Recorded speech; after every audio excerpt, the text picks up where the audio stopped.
Hi, I am Ramesh Kandade. I have a BTech from IIT Kharagpur, two master's degrees, and a PhD from abroad.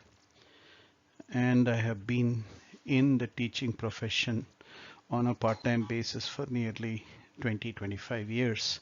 I have taught in various universities in the US and in India, including Pondicherry Engineering College, IIT Madras, and SRM University. That introduction done, I'd like to get a lead in on what this course is all about. This course is something that contains a mixture that you will not find anywhere else. It is a mixture because it draws on your learnings from high school, from 4 years of college, and maybe in some rare cases, postgraduate program. And it lumps them all together as a single course. What is the aim of this course? The aim of this course is to be able to guide you at a fundamental level to model systems using mathematics so that later on you can start using software like MATLAB or ANSYS and start coding those systems and understand those software better because you're able to model the system using mathematics. How do you think software like MATLAB, ANSYS work? They work because they create models using mathematics within them and they process the models and give you the output. This is true of any software that works in areas like control systems, like a lot of numerical methods, ANSYS, and MATLAB, and quite a few other similar software. And I'm mentioning ANSYS and MATLAB more as an example than anything else.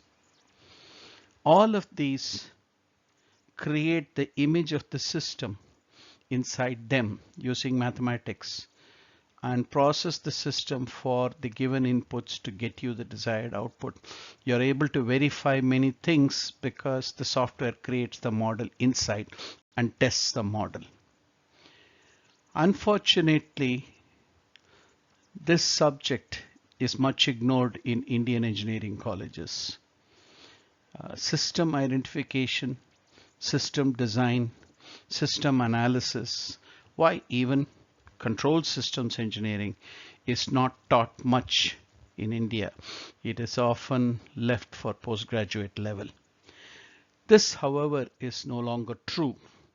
Many universities have started rejecting application for admission to master's level because your academic curriculum does not show you as having taken a control systems course or a systems course or a mathematical modeling course.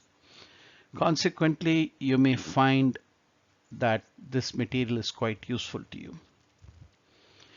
The one main thing I want to emphasize on in this course is that you will notice that every slide of mine contains my email ID. The email ID is given so that you may communicate with me at any point in time.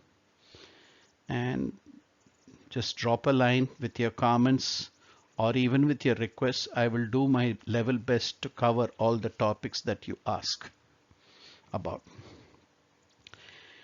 Every lecture on this course will contain a list of references at the end.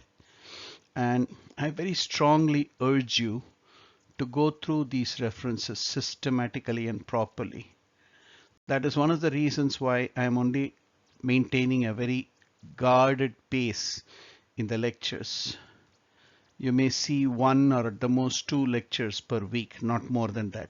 The idea is to give you some time to read up on all the references. There may be occasion in the foreseeable future when you feel that the topics I select are rather randomly chosen.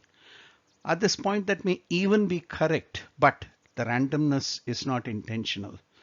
You must understand that I'm covering a lot of topics at this point to refresh them in your mind and in one or two cases to even teach them to you, because without covering these topics, system analysis will not make any sense to you. System design is not possible. So learn each topic thoroughly along with the material that's given to you for them. As far as the course itself is concerned, yeah, someday when I have enough subscribers, I may very well make it payable with a token payment of 100 rupees or something like that for the per lecture. But at this point, they are free. If you wish to contribute towards the development of these lectures, I'm more than welcome. Contact me. I will guide you. However, you must know that preparation of these lectures do cost time, effort, and resources. With that, I think I've come to the end of the introduction. I would like to point out something for you to see, register, and digest. I have given a YouTube link, which is by a professor of ETH Zurich. His name is Raffaello D'Andrea, and he is a professor of dynamic systems and controls. His video, when it was made, was at the limit of technology. Now things have gone much, much further. It'll give you an idea as to what you can do using systems and modeling. What is possible in systems and modeling is limited almost exclusively by your ability to model using mathematics. Nothing else. Thank you, and I hope you enjoy the lectures.